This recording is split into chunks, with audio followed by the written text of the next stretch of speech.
नमस्कार, मैं मोहर सिंह चंदेल। आज हम लोग फिर से पीरियोडिक टेबल के क्वेश्चन करने वाले हैं और उनके पीछे जो लॉजिक है वो समझना आपको बहुत ज़रूरी है। क्या कहते हैं देखते हैं। कुछ इंपॉर्टेंट क्वेश्चन लिखा भी है हमने, important question for periodic table. Question number 1 क्या कह रहा है उसको देखते हैं। क्वेश्चन नंबर 1 कह रहा है as per electronic configuration. Question देख लीजिएगा, बहुत अच्छा क्वेश्चन है। क्वेश्चन कह रहा है as per electronic configuration of helium. ये कह रहा है हीलियम का इलेक्ट्रॉनिक कॉन्फ़िगरेशन के आधार पे बिलोंग्स टू विच ब्लॉक, ये किस ब्लॉक में रखा गया है। हीलियम के इलेक्ट्रॉनिक कॉन्फ़िगरेशन के आधार पे ये किस ब्लॉक में रखा गया है। जनरली तो हम लोग पढ़ते हैं किस में, हम लोग पढ़ते हैं पी ब्लॉक में। पी ब्लॉक में जो ग्रुप 18 है वहां पढ़ते हैं helium, neon, argon, krypton, xenon, radon और ऑर्गेनेशन। ठीक, 7 एलिमेंट है उसमें। लेकिन ये कह रहा है इलेक्ट्रॉनिक कॉन्फ़िगरेशन के आधार पे आपको बताना है। अगर आपने जो पीरियोडिक टेबल में दिया गया उसके अकॉर्डिंग आपको आंसर आ जाएगा आपका पी। लेकिन कह रहा है कि इलेक्ट्रॉनिक कॉन्फ़िगरेशन हमें मालूम है हीलियम का एटॉमिक नंबर, हीलियम का एटॉमिक नंबर 2 होता है और इलेक्ट्रॉनिक कॉन्फ़िगरेशन इसका 1s2 होगा। और हमें मालूम है कि लास्ट इलेक्ट्रॉन जिस सबसेल में एंटर करता है, जिस ऑर्बिटल में एंटर करता है, वो उसको उसी ब्लॉक में रखा गया है। तो उसके अकॉर्डिंग आंसर हो जाएगा फर्स्ट यस ब्लॉक। ये तो गलत है, आपने क्या बता दिया। अब देखिए ये जो क्वेश्चन कह रहा है उसके अकॉर्डिंग आपको आंसर देना है। तो क्या सही है? हाँ, बात तो सही है। तो फिर क्या पीरियोडिक टेबल में क्या गलत दिया? नहीं नहीं, वहां गलत नहीं है, वहां पे रखना चाहिए उसको यस ब्लॉक में according to electronic configuration of helium. लेकिन उसके जो जनरल कैरेक्टरिस्टिक्स हैं, उसकी रिएक्टिविटी है, उसके इलेक्ट्रॉन गेन एंथैल्पी है, वो इनर्ट गैस जैसा पाया जाता है या वो एक्सप्रेस करता है। इसलिए उसको यस ब्लॉक में ना रखे, उसको पी ब्लॉक में रखा है, वो भी इनर्ट गैस के साथ। तो ठीक है, नेक्स्ट क्वेश्चन की तरफ बढ़ते हैं।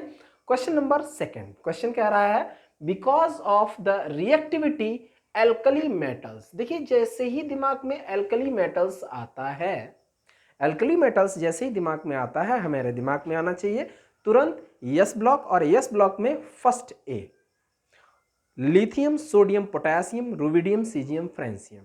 नहीं नहीं, हमने तो हाइड्रोजन को भी उसमें देखा है। देखिए भाई साहब, आपकी मर्जी, आप जाने, लेकिन वो हाइड्रोजन वहां पे नहीं रखा रहता है। एनसीईआरटी में देख लीजिएगा या जो सुधार हुआ है पीरियोडिक टेबल उसमें देख लीजिएगा। तो हमने क्या हाइड्रोजन को रखा रहना क्या उचित होगा? नहीं नहीं, बिल्कुल गलत होगा। हाइड्रोजन को ना तो एल्कली मेटल के साथ रखा गया, ना ही हैलोजन के साथ रखा गया है। तो पढ़ाया तो ऐसा ही कर जाता है, हमने पढ़ भी रखा है। तो देखो भाई साहब, वो आपकी मर्जी है, आपने गलत पढ़ा है, आप जानिए। ठीक है, हम आपको सिर्फ सही बात बताने की कोशिश कर रहे हैं। हाइड्रोजन को बिल्कुल अलग रखा गया है, एल्कली मेटल के साथ नहीं रखा गया। तो बात करते हैं lithium, sodium, potassium, rubidium, caesium, francium की। उनकी रिएक्टिविटी की अगर हम बात करें तो इनका रिडक्शन इलेक्ट्रोड पोटेंशियल माइनस में रहता है और अच्छा खासा माइनस में रहता है। तो उससे क्या होगा, इनके अंदर रिड्यूसिंग प्रॉपर्टी बहुत ज़्यादा अच्छी पाई जाती है। और दूसरा, इलेक्ट्रॉन वैलेंस सेल में एक है, बहुत अच्छे तरीके से ये डोनेट कर सकते हैं। तो ये कंबाइंड फॉर्म में रहते हैं, ना कि ये फ्री स्टेट में। तो फ्री स्टेट में कौन पाए जाते हैं? हाँ, पाए जाते हैं, कुछ मेटल भी पाए जाते हैं जैसे कि सोना है, प्लेटिनम है, ये सब पाए जाते हैं। और इनर्ट गैसेस भी फ्री स्टेट में पाई जाती हैं। हालांकि डायमंड जो कार्बन है वो डायमंड के फॉर्म में भी वो प्योर फॉर्म में ही पाया जाता है। तो कुछ एलिमेंट थे बता दिया। तो यहाँ पे ना तो ये नेटिव स्टेट में पाया जाता है, ना ही प्योर स्टेट में पाया जाता है, ये कंबाइंड स्टेट में पाया जाता है। कैसा कंबाइंड स्टेट? तो आपने देखा होगा नमक की फॉर्म में सोडियम पाया जाता है, कार्नेलाइट की फॉर्म में पोटेशियम पाया जाता है, ढेर सारे केसीएल की फॉर्म में ढेर सारे कंपाउंड हैं। ठीक है, हाँ, Chile saltpetre, Indian saltpetre की फॉर्म में भी सोडियम और पोटेशियम पाया जाता है। तो ढेर सारे एग्जाम्पल आपको देखने को मिल जाएंगे। Next question, question number 3।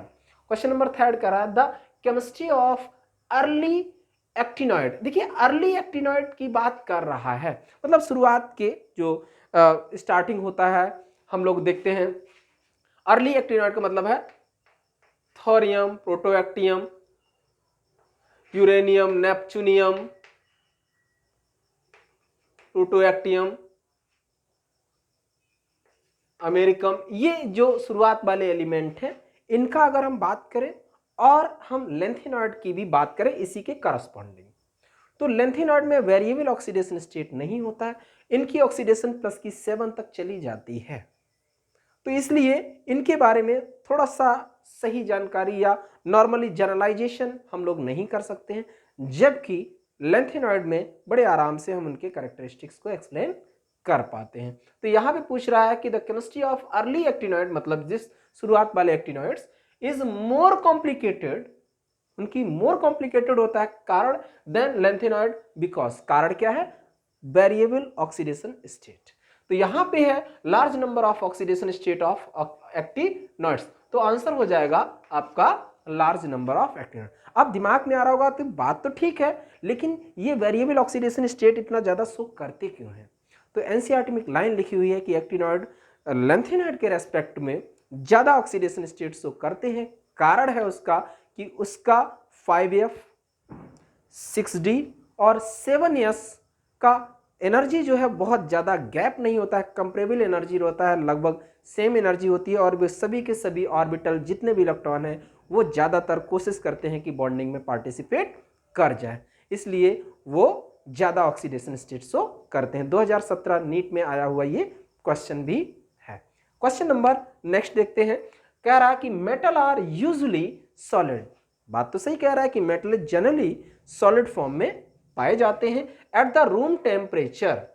Room temperature पे मेटल सॉलिड फॉर्म में जनरली पाए जाते हैं, ठीक है, विथ एन एक्सेप्शन। क्वेश्चन ये क्या नहीं कह रहा, क्वेश्चन ये कह रहा है एक्सेप्शन क्या है।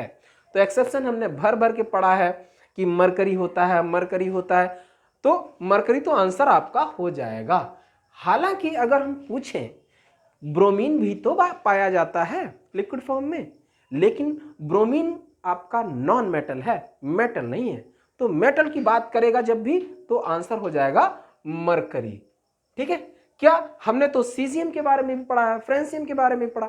भाई साहब रुको जरा, सीजियम और फ्रेंसियम होता है लिक्विड फॉर्म में लेकिन 30 डिग्री सेंटीग्रेड पे, गैलियम भी होता है 30 डिग्री सेंटीग्रेड पे, लेकिन यहाँ पे रूम टेम्परेचर की बात कर रहा, मतलब 25 डिग्री सेंटीग्रेड की बात कर रहा है। तो क्या वही आंसर है? हाँ बिल्कुल। ब्रोमीन क्यों नहीं आंसर है? क्योंकि ब्रोमीन नॉन मेटल है, लिक्विड में तो रहता है लेकिन वो नॉन मेटल है, और ये बात मेटल की कर रहा है, ठीक है। तो आंसर हो गया B is the correct answer. Question number 5 देखते हैं, बहुत बेहतरीन क्वेश्चन कह रहा है in general the ionic radii of element exhibit. Ionic radii जो शो कर रहा है ठीक वही ट्रेंड कौन शो करे as the atomic radii. Atomic radii और आयनिक रेडियाई का ट्रेंड में क्या रिलेशन होगा, तो देख लेते हैं। यहां पे सेम होगा, आंसर सेम होगा। क्या आंसर जानना ही जरूरी है? नहीं भाई, कारण भी बताते हैं ये कहना क्या चाहता है। क्वेश्चन ये कहना चाहता है कि मान लीजिएगा कि अगर हम मान लीजिएगा फ्लोरीन, क्लोरीन, ब्रोमीन और आयोडीन की एटॉमिक रेडियाई की बात करें तो लगातार ऊपर से नीचे की तरफ घटता चला जाएगा। ठीक वही चीज अगर हम फ्लोराइड, क्लोराइड, ब्रोमाइड और आयोडाइड की बात करें तो ये भी ट्रेंड सेम टू सेम इसी ऑर्डर में बढ़ता चला जाएगा। तो ये थे कुछ इंपॉर्टेंट क्वेश्चन, उनके पीछे कुछ लॉजिक, और आप लोग इन लॉजिक्स को जरूर समझिएगा, और जो क्वेश्चन के पीछे लॉजिक बताया जाता बहुत महत्वपूर्ण है। तब तक के लिए नमस्कार।